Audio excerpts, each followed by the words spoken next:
আসসালামু আলাইকুম, সবাই কেমন আছেন? তো আজকে সকালে যে একটা খাবার আমার খাইতে মন চাইছে। আজকে সকালে আমি কাঁচামরিচ, আলু ভর্তা, শুটকি ভর্তা দিয়ে পান্তা ভাত খাবো।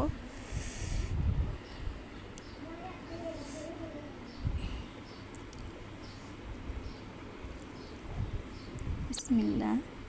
দেখি কেমন হয়েছে আমার ভর্তাটা। আমি নিজে বানাইছি, আমার ভর্তা অনেক পছন্দ। আর সকাল সকাল বিসমিল্লাহ।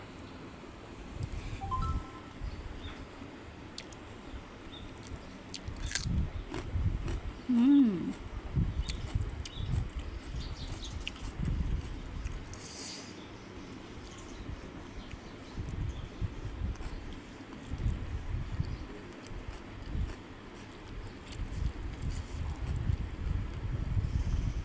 ভালো লাগতেছে অনেক।